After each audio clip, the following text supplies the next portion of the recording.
MP में सत्ता परिवर्तन के बाद आई शिवराज सरकार एक एक कर कमलनाथ सरकार के फैसलों को पलट रही है। अब बीजेपी सरकार जल्द ही कमलनाथ सरकार का एक और बड़ा फैसला बदलने जा रही है। एमपी में नगर निगम के मेयर और नगर पालिका परिषद के अध्यक्ष का चुनाव प्रत्यक्ष प्रणाली से ही होगा, यानी कि जनता ही मेयर का चुनाव करेगी। शिवराज सरकार ने इसके लिए तैयारी भी शुरू कर दी है।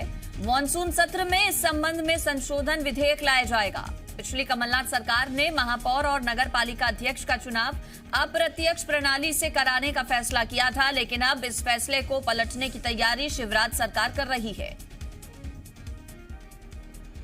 मध्य प्रदेश में प्रत्यक्ष प्रणाली से ही मेयर के चुनाव होंगे। इससे पहले भी लगातार शिवराज सरकार कई फैसले पलट चुकी है। कमलनाथ सरकार के सत्ता परिवर्तन होने के बाद ये सिलसिला लगातार जारी है और अब कमलनाथ सरकार का एक और फैसला पलटने की तैयारी शिवराज सरकार कर रही है।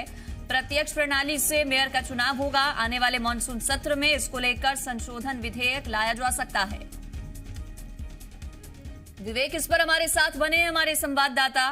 विवेक, लगातार सत्ता परिवर्तन जब से हुआ है प्रदेश में ये सिलसिला जारी है। पिछली सरकार के फैसलों को लगातार शिवराज सरकार बदल रही है।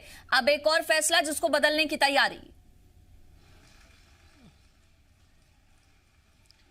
ये वाकई बीजेपी का मुद्दा भी रहा है और जब विपक्ष में बीजेपी थी तब कमलनाथ सरकार के इस फैसले का बीजेपी ने जमकर विरोध किया था।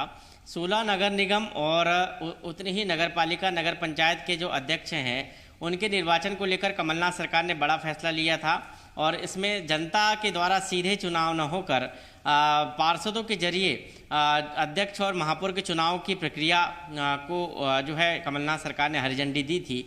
अब शिवराज सरकार फिर अपने पुराने जो व्यवस्था है उस पर आ रही है और इस फैसले को जो है बदला जा रहा है जो कमलनाथ सरकार ने लिया था। हालांकि चुनाव नहीं हो पाए और ऐसी स्थिति में सरकार भी गिर गई थी।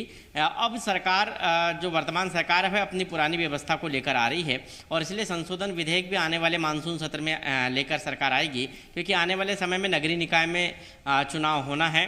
सरकार ने नगरीय निकाय के में प्रशासक बिठा रखे हैं। ऐसी स्थिति में अब इन नगरीय निकाय में जब चुनाव होंगे तो महापौर को जनता चुनेगी, नगर पालिका के अध्यक्ष को जनता चुनेगी, नगर परिषद के अध्यक्ष को जनता चुनेगी और इसलिए सीधे प्रत्यक्ष प्रणाली से ये होगा और इसलिए सरकार ये संशोधन विधेयक लेकर आ रही है।